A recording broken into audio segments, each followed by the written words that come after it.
You're late. Might as well call in and resign. And pretty soon we're going to be fired, and everyone's going to hate us.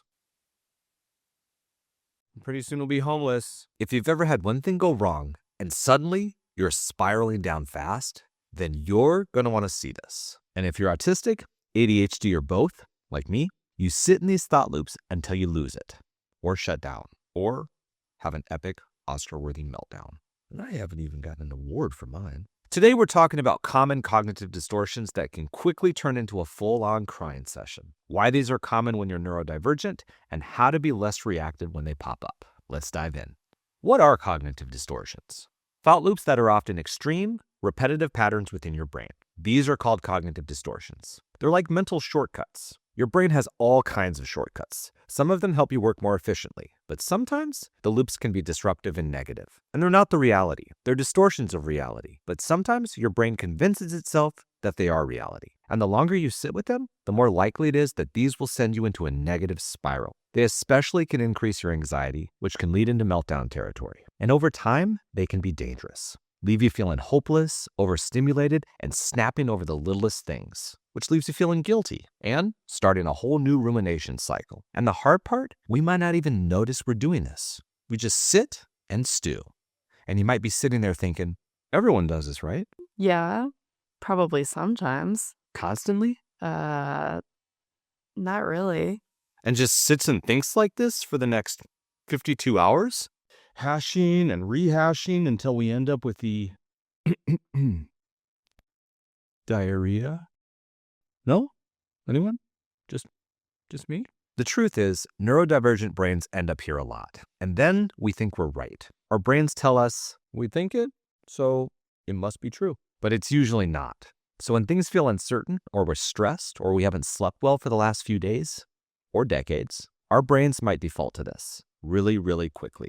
But with practice, you can break these loops. So let's look at 3 of them. If your brain does this a lot, we made a free reflection guide to help you slow these loops down when they show up. It's short, practical, and you can use it the next time your thoughts start spiraling. Links in the description, grab it when you're ready. Black and white thinking. Typo in a 25-page report? Ugh, I never get anything right. Missed a day of your workout routine? Now I have to start all over. This whole freaking month is wasted. Said an awkward goodbye at the end of a 2-hour meeting? Oh, they'll never forget that. Better avoid them for the next 3 years. Black and white thinking is also called all or nothing thinking. Your brain goes, It's not perfect, so it must be terrible. so in these moments, there's no in between. Things feel like they're all good or all bad. And especially if you're autistic, this happens a lot. Our pattern-seeking brains often default to this, and then add in past experiences that our brains want to avoid, and it leads to a lot of this thinking. It makes other people think of us as extreme or dramatic, but it's our brain's way of protecting us and creating order in a chaotic world. And you're trying to get it right. But if you've been masking, you've probably had some bad experiences, maybe some past trauma. So all of those memories come back in these moments. But here's what you can try instead. First, notice when you're using extreme language. Things like always, never, or everything. When you repeat those to yourself a lot, it makes you think they're true. But most of the time, it's not all or nothing. It just feels that way. So when you notice yourself using those, that's a sign. Just pause. Give yourself a giant corn dog. What? And then a barrel of bourbon. Hard alcohol? Really? Now we're problem solving. What were we talking about again? Okay, so first, you notice. Then you can question that thought. Is it actually true? And what's another way to look at it? Let's go back and try it. Typo in a 25-page report? Wow, I wrote something epic and probably a little boring, but I got through it and almost all of it was right. Next time, maybe I'll break it up in chunks. Missed a day with your workout routine? I'll do my workout tomorrow. I've been pretty consistent. Said an awkward goodbye at the end of a meeting? No one probably noticed. And I got through the whole meeting. And I didn't even mention sharks once. Catastrophizing. This one is basically Chicken Little.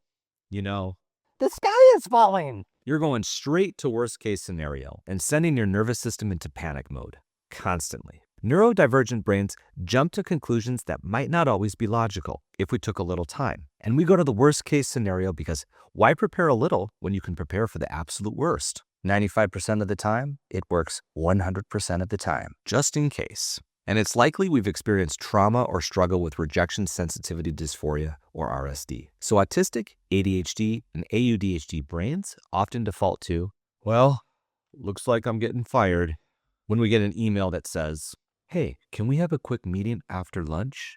Ah, and they even included a smiley emoji. I see right through that. You're fired. Today. So catastrophizing is often our brain's response to that combination of pattern seeking and trying to protect ourselves. It's got our nervous systems revved up constantly. And when we're already on edge, it's hard to say to ourselves, that's never happened before. Probably what's not going on. So when you text your buddy and get no response, your brain might say, they must be mad at us. What did we do? They hate us. Or they were captured by pirates.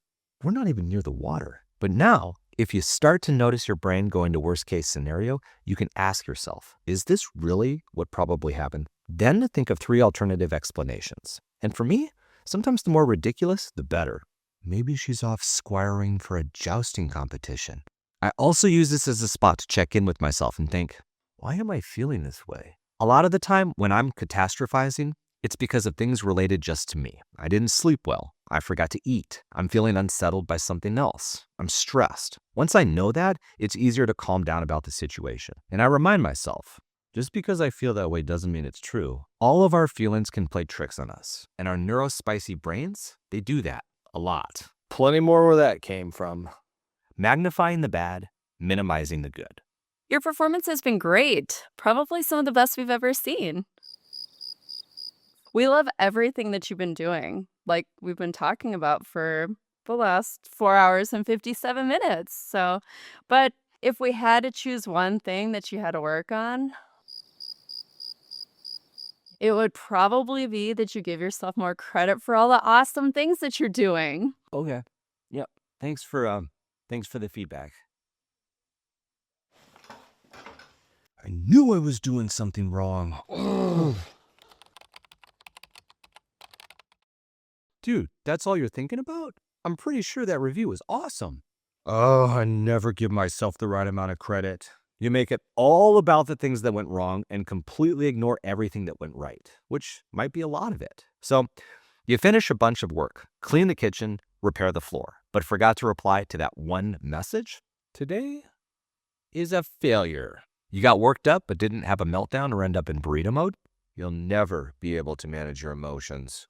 You got 57 compliments and 1 suggestion for improvement. We've been ruminating on this for the last 47 hours.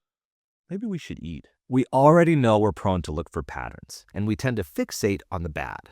A lot. So much that we're already looking for the next thing to go wrong. So when something does go right, our brains say, I'm pretty sure that was a fluke.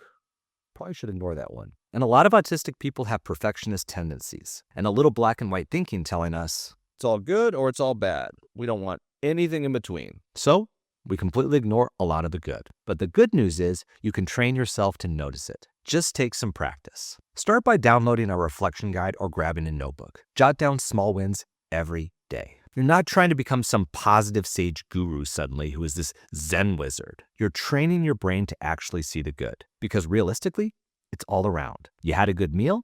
Jot it. You made that meal? Jot that too. You ate all the good meal and didn't have to go sprinting to the bathroom after? Definitely want to remember that. Now, I might have found a new safe food that I'll eat over and over and over again until I can't stand the look of it, which might take a couple of years or decades. Huh? Is that just me? Anyone else? No? And over time, you'll start to see these more and more. I know because I used to be the king. I am the champion of fixating on the negatives. Probably shouldn't be celebrating that one. But now when I'm having a rough day, I can think of positives much faster. Does it always make me feel better? No. But it helps me calm down and be less emotionally reactive. And that's the starting point. So when you see your brain swirling and spiraling into a negative thought loop, try one of these things. Grab the reflection guide and just practice. It'll help you start understanding your brain a little bit better. And over time, you'll have tools to help with cognitive distortions. I know this stuff is tough, but you're not broken. Your brain is just trying to make sense of a world that can be hard to understand. But you'll get it, little by little. And we've got lots more on the way to help support that learning, right here at Auticate. I am the champion. I am the champion. I am the champion!